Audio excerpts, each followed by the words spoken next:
what's going on YouTube? I hope everybody's doing fantastic today. Today's Wednesday. As you see, I'm in my truck currently. I'm in Georgia right now, right outside of Atlanta. Just dropped off a load. I have to wait another couple of hours to go pick up the next one, and then I'm heading across Atlanta to drop it off, and I'm done for the day. It's another one of those long nights, but you know, as a truck driver, that's part of the job. Yeah, I hope everyone's been doing good. There's definitely been some major breaks in my travel plans, and that's what the topic of today's video is. It's official. I got my tickets, you know. I'm gonna drop a date in a second, but first and foremost, I want to thank all those who, continue to support me, either here on my Facebook, on my Instagram, or just, reach out to give me kind words of encouragement, on this next step, this next journey in my life. So the last few weeks has been a little bit up and down. As you know, I took about 2 weeks off of work. Well, 1 week was planned. The other week they couldn't find me a truck, so that was a week with no pay, and that was kind of frustrating right there. And when they finally did get me a truck, they gave me a truck in Alabama. Asked me to drive it back to New Jersey to get it checked out. Told me the truck was fine, right? Sent me from New Jersey to Nashville, Tennessee. I went to go on my first trip. The truck was messed up as far as hooking up to, the fifth wheel for my truck drivers out there. If you don't know what the fifth wheel is, that's the part of the tractor that hooks on to the trailer that allows you to, pull the trailer so you can, move goods, It's very essential if you want to make money in this industry. You need a good fifth wheel. That was broken. Fifth wheel would not work at all. It was jammed. We tried everything. So they told me, instead of having it fixed in the field, going to a mechanic, we'll fix it, just bring it back up to New Jersey again. So that's another trip all the way back up from the south to the northeast. This is like my second trip now up there, right? So they go and give me a whole nother truck. They said that the motor's been rebuilt on this truck, everything's fine with it, the whole nine. They send me back down to Nashville. As I'm heading back down there, they turn me around when I'm in West Virginia, tell me to turn around. They have a load for me. It's like, come on, seriously? So I go turn around, go back to Jersey, get that load, and they had me send this one back to Alabama. They told me to go to Alabama now. I'm right outside of Alabama. Now I've driven for like 2 days now. I'm from Jersey. I'm almost in Alabama, right on the border. I'm on the Tennessee-Georgia line. For my people down south, you know what that is, on I-24. The motor blows. Motor craps itself. The motor that they said that they rebuilt. So they had me towed to a shop not far from there. I was in Jasper, Tennessee.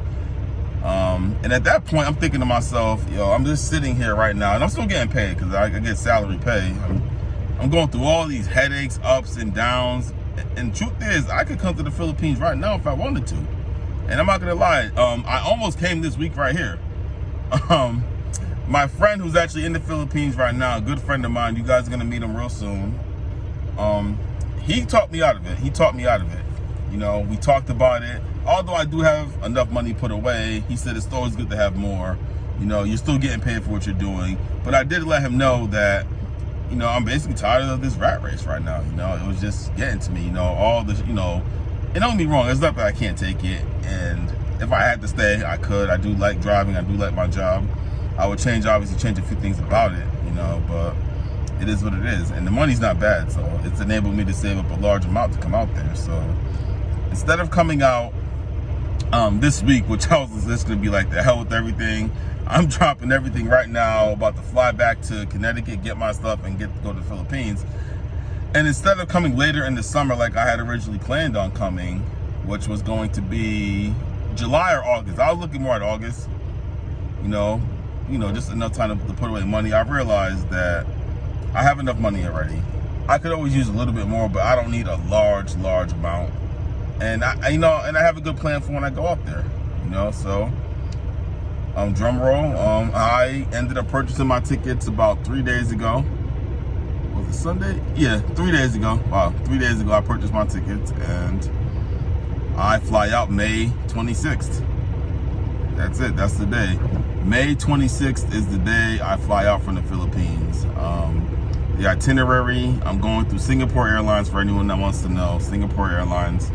The itinerary is going to be, I'm leaving JFK in New York City. You know, that's my area, my home airport.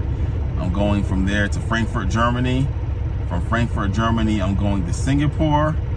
And from Singapore, I'll be in Manila 1 p.m. May 28th. So May 28th is the day I actually arrive in the Philippines. May 26th is the day, that night, I start my flight. So about a day and a half. So about 25 to 30 hours, give or take. You know, I haven't done it all up with the time zone differences and everything, and I'll figure it out later on. I know it's over a 24-hour flight though, so, you know, and that's all, you know, that's where we're at right now, you know. What the hell is that, a bear? Oh man, I'm in Georgia. I'm looking in the woods. I see a little. I'll show you guys later. It just went over the hill. But oh, wow, a bear. Anyway, yeah, that's it right now. I've told a few people in my family, told a few friends. Most of them think it's a bad idea. Most of them think I'm crazy. But these are the ones that were against me going out there in the first place. So anything that has to do with leaving the United States, you know, getting away from the rat race, they're conditioned to where they just want to stay here, live a comfortable life. And it is comfortable, but I have more of an adventurous spirit to me, you know. I don't know, I'm lucky to myself too, for my students of Spanish history, Hernan Cortez, and he was a conquistador. And I'm not saying I'm following his values of pillaging and murder and nothing like that, but there's something about the story that always intrigued me about Cortez, is that he, upon conquering Mexico, to convince his men to follow him, because, you know, they were having doubts and whatnot, and they knew nothing about what they were getting into. Mexico was still unexplored. Overnight, him and a few other guys burnt the ships. And at that point, they basically told themselves that, you know, and the other men, at this point now, we have to succeed at all costs. And while I do have some outs, you know, it's not like I'm burning my plane, ships, I'm not going out there to conquer the Philippines. It is sort of me throwing a lot of, like, most of my eggs into this one basket, meaning that I'm going to have to be a lot smarter, a lot sharper, a lot more ingenious in how I move, how I work, how I treat people. And yeah, it's going to have to succeed. I mean, I do have backup plans just in case it doesn't work, but I would really like to see this to be a success. So yeah, I'm going to keep making content, you know, as the days lead up, and definitely when I'm about to leave and when I arrive. So, and you know, upon me arriving there, you'll be able to meet some of the people I made some connections with, some contacts with, and we'll go from there. So, you know, this is just the beginning. You know, this isn't just I get to the Philippines and that's it. No, this is just the beginning of a long and fruitful journey, and I hope that you share with me in it. So, until then, until next time, take care and God bless. And if you have any topics that you'd like to see me talk about, please feel free to contact me either in the comments, on my IG page, on my email, whatever you feel it works for you. Thank you and God bless.